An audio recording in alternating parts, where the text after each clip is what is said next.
Hello, my name is Agent Matthew Longshore, and I'm a Public Information Officer for the Aurora Police Department. This critical incident briefing will provide you with information about an officer-involved shooting that occurred on Thursday, October 3rd, 2024 in the city of Aurora. As part of our commitment to our community, you're about to hear 911 audio and see video footage to have a better understanding of what occurred based on the information we know right now.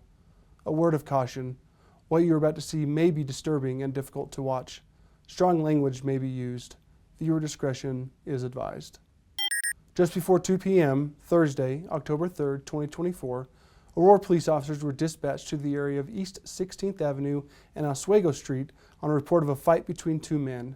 It was later determined to be a robbery in progress where a victim was injured.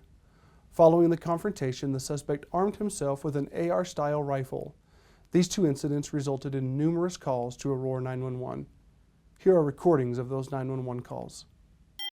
Tell me exactly what happened. Yep, so we have two gentlemen. They're not staying with us, but they're in our parking lot and they're fighting and physically fighting. I'm giving you an update that one of the gentlemen that was in the fight now has a weapon. He has a gun. Okay. And it looks like an M16. It was the gentleman with the hoodie who has the hood pulled over his head. And he lives across the street from us. Okay. And just to confirm, so you saw the weapon in this guy's hand, is that correct? Several people saw the weapon, yes. And can you describe that weapon to me one more time, please, so I can let my dispatcher know? It looked like an AR-style weapon of some sort. An AR? Yes. All right. And he pointed it at the other gentleman that he was fighting with. And he's standing outside their apartments, the apartment complex with it. As officers were driving to the scene, they continued to receive updated information from Aurora 911 dispatchers, including that the armed suspect was waving the weapon around in an aggressive manner and threatening other people who were in the area. 911, what's the address of the emergency? 6th at Oswego. I've got a man with a firearm out here. He's waving around. He tried to take the keys out of my car. My car broke down in the road, and then it just escalated to crazy. Okay, so they're driving as fast as they can. What is he wearing so they know it's him?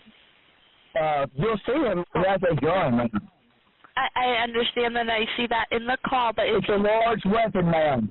But if he doesn't have the gun in his hand when they get there, they need to identify. It's a black T-shirt. He'll have it. He's standing out here with the gun. When the first two responding officers arrived at the scene, they located the armed suspect in the parking lot of an apartment complex near one of the entrances. Officers gave the suspect multiple commands to drop the weapon. One of the two officers fired 2 rounds from his rifle, striking the suspect. Here is body cam footage from one of the officers involved. PD, drop the rifle! Drop the rifle! Now, here's a slowed down version.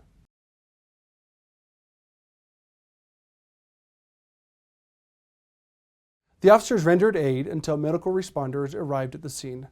The suspect was rushed to a local hospital for treatment, but was pronounced deceased a short time later.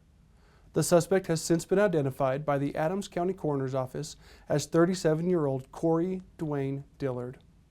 Investigators later determined the weapon in Dillard's possession at the time of the shooting was a tactical airsoft gun designed to replicate an authentic AR-15. Here are evidence photos of that weapon at the scene. Both officers have since returned to full duty. The following investigations are active and ongoing. The 17th Judicial District Critical Incident Response Team is conducting an independent investigation of the officer-involved shooting to determine whether the officer's actions complied with state law. The Aurora Police Department's Internal Investigations Bureau is conducting an administrative investigation of the entire incident, assessing compliance with agency policies and training. Body camera footage used in this critical incident briefing will be publicly available on our website by visiting aurorapolice.com. Thank you for taking the time to view this video.